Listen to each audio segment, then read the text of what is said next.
Hi guys, welcome to episode 3 of FTO Fridays. Today we're going to be talking about our tour that's coming up in a month's time, answering some of your questions, and also a big subject, free downloads, that's coming up next.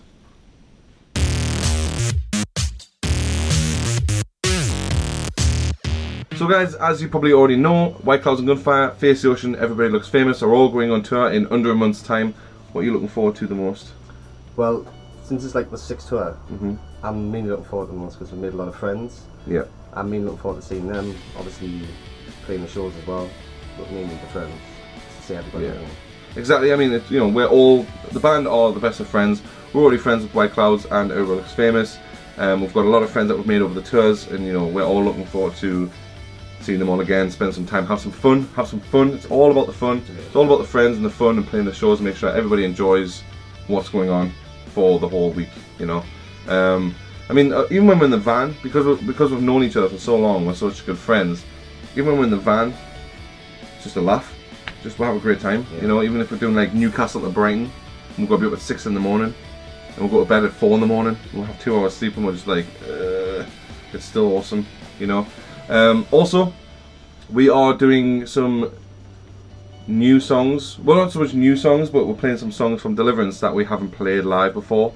When Angels Fall being one of those songs that a lot of people have asked us to play live that we haven't done before. There is reasons. Basically, in short, if you've listened to Angel Fall, you'll know that it's got wind chimes, string sections, organs, panpipes, plus all of the band. Now we don't have a panpipe player. We don't have an organ player. So basically, yeah, you know, we've made that possible. And we've reinvented the whole sound of all of our live performance. And we've been rehearsing it recently. We did a 6-hour smash stint from 7 PM till 1 AM at the university recently, didn't we? And it was it sounded perfect. It's sounding big. That's all I can say. I mean, obviously, you know, thank you to everybody who's got the tickets so far. If you haven't got a ticket, make sure to go to the link below and get one. So guys, thanks a lot for sending in your questions, we really appreciate it. Without further ado, here we go. I've got a question. Someone asked us recently, are we planning on working on any new material? It's a very good question. Yeah, it is a very good question. To give you a really straight up, honest answer, yes we are. Yes, we are working on new material. But to really explain that, I mean, when we started writing Deliverance, we didn't just go, right, we're going to write an album, let's go. Fine. We didn't do that. We literally had music out, we're playing shows, we're being active, we're just running as the band as normal, and we're just always just toying around with new songs and new material and new sounds, all that sort of thing, bumping into new demos or dreaming a song up. I had a dream once in the pre-chorus for like Angel Fall was in that. Do you mean? I woke up at 4 AM like, you know, like a scientist would wake up, bing, and I quickly like hummed it into my phone before I forgot it. Anyway, so to answer the question, yes, we are working on new material, but we have always been working on new material. We're always working on new material. We're always toying around with new stuff. When we have something that we feel is right and ready to roll out, you'll know about it. Right, I've got another question. What do we do in our spare time? I'll let you go first. I mean, what do I do in my spare time? What do you do in your spare time? Just the general guys stuff, really. You know, PlayStation, hang with friends, watching films, chilling, Drinking beer. smoking cigarettes. You know, just doing the general kind of things. Simple tastes. Yeah, I mean, I mean, I don't really know what else I do. I don't really, besides just being in the band and doing all this other stuff, you don't really need anything much more exciting other than that. I mean, that's the most exciting I get. Whatever. I'm just kidding. What I do in my spare time, to be honest with you, I just live on my PlayStation. I'm not even gonna lie, I'm a true gamer at heart. I love my games, always have, always will. I'm not even ashamed of it, not gonna lie about it, I love my games. Right now I'm smashing the living hell out of Destiny. If anyone's got Destiny, hook us up, Mr. Linebot. Mr. _ Linebot. Yep. Yeah, Mr. _ Linebot, that's the one. If you want to play Destiny with us, PlayStation 4 though, not Xbox One. Shame on you if you've got an Xbox One. Shame on you. I've got a question here. What are the meanings behind our songs? Ooh, well, to be honest with you, the album Deliverance is, you know, like one big story. It's like a concept album. It's all all the songs are about the end of the world, but each song has an individual scenario within that scene. I mean, we can go through a few of the meanings, but to be honest with you, we do prefer that you can interpret it for yourself. If you have that story, if you have that foundation where you know it's about the end of the world and different scenarios and different people dealing with the end of the world in different ways, then obviously we would rather you use your imagination and think of us, think of that and kind of immerse yourself in it. That's the whole point of the album. But if we're going to talk about song meanings, Let It Go is about two people who are in love, a couple who are hugely in love, but they're also addicted to drugs. Now, this is just a story I came up with, and I know it's a bit crazy, and people are going to be thinking, well, how the hell did you think of that? And I don't know to answer that one. But anyway, yeah, it's a couple who are addicted to drugs. They want to kick the habit, and they do kick the habit, but when they find out that when they're sober, they find out that they don't love each other anymore. So they go back to being addicts and in love. So they chose love over drugs, but had to keep the drugs to be in love. Quite a tragic story. I don't know where I thought it up, but I thought it was quite a cool twist on, that whole scenario. And then they're welcoming the end. And obviously there's one point in the song where it talks about the end of the world. So that obviously their scenario is that, plus when the end of the world comes, they're not afraid of it, they're not affected by it, they're more glad than anything else. Yeah. Yeah, and then Breathe Again is quite similar in its own way. There's obviously this guy who's got his own problems going on in his own life, as we all do. We're all human. And when he finds out the end of the world is coming, he feels elated and glad as well, and welcomes the end. What's the line in it again? There's a specific line. What was it? I'm trying to think just off the top of my head. There's a specific line that does it.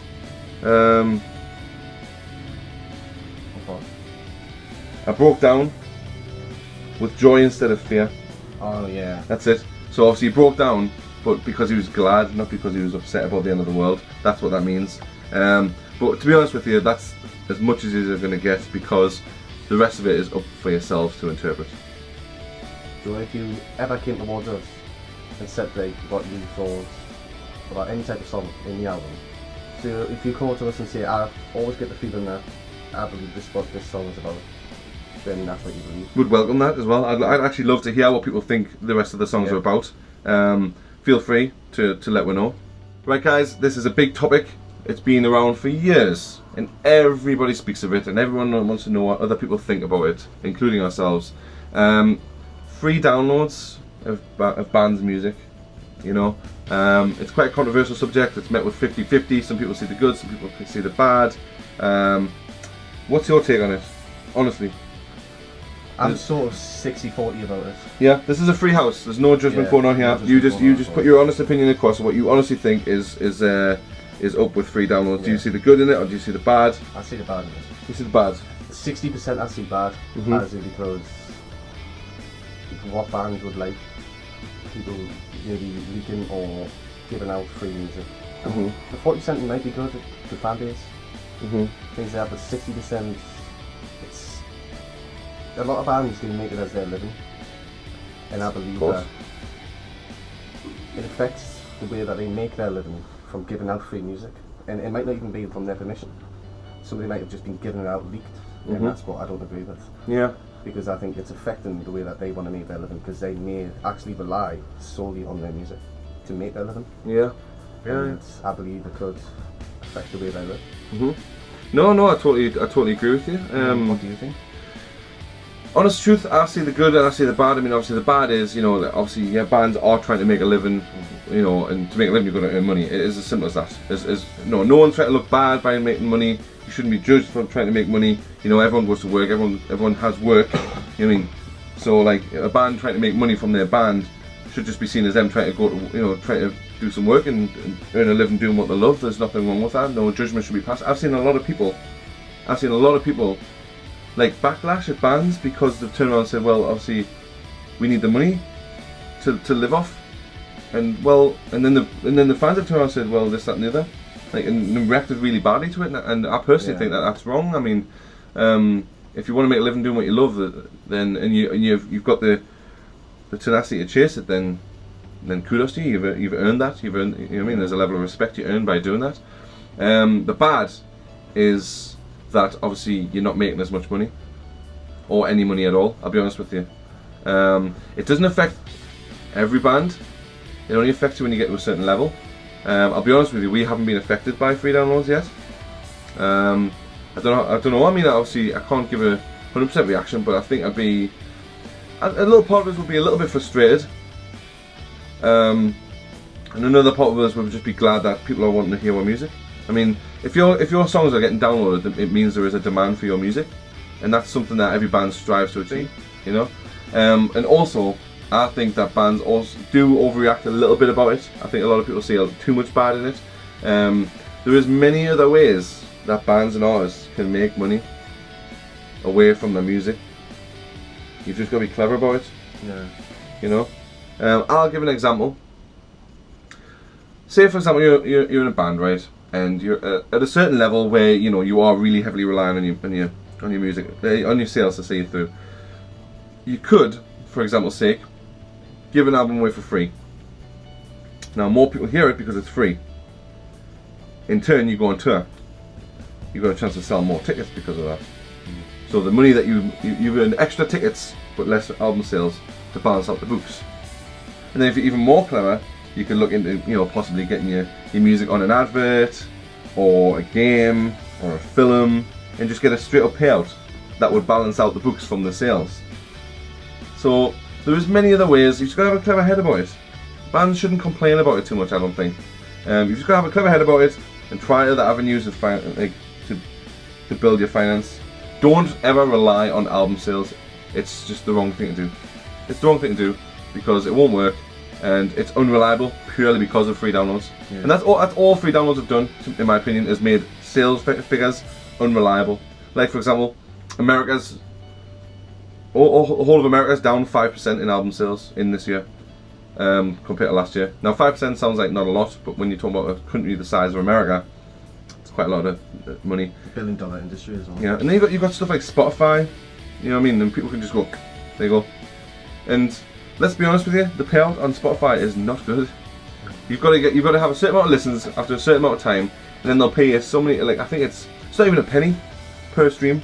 It's not even a penny per stream. So what, you know what I mean? Not even a realistic figure at all. You make, honestly, the honest truth, Spotify, you're actually making more money walking up and down Newcastle High Street, picking up pennies off the floor. You're actually making more money quicker that way than you are making money from Spotify. And that is crazy. That's actually crazy to think of. Yeah, it definitely is. But yeah, anyway, it's got its ups, it's got its downs. If you're smart about it, you'll do it right. If you're not, then you will suffer. Well, if you're not and you just kind of get bitter about it, then you are just going to kind of sit in that mode. Yeah. The record labels, a lot of record labels are sitting in that little sour barrel, and they're not really kind of going anywhere, and they're doing drastic things, the drastic measures, and they're not working, and it's making them worse, and they're just getting desperate in certain areas. Not all labels, obviously some labels have got really kind of smart about it, but like certain labels are very sour about it. Yeah. And they try and, like for example, I remember, obviously I don't know the label's name, I don't know the band's name, I just know it's true. One band, the record label turned around and said to the artist, your album, you're more popular in Australia than you are in the UK, so we're going to charge the people in Australia more money for your album than in the UK. Now what the hell is that about? So because he's got a more loyal fan base in Australia, they get punished for it by getting a higher album cost. Greed, desperation, not cool. No. Not cool. Like I say, yeah, ups and downs, they're all there. Right guys, as usual, we would love to know what you think. Are free downloads good or bad for the music labels and the bands? As usual, we've been Face Ocean. Make sure to drop a subscribe, and we will see you later.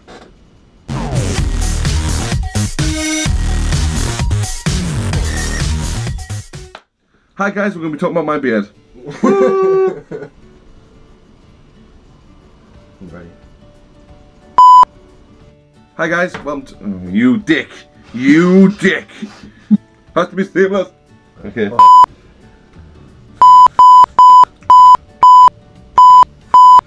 Today we're going to be talking about our tour. Right guys, as usual, we would love to know what you think. Are music downloads free? A bad thing for you or me? I'm getting blinded, man.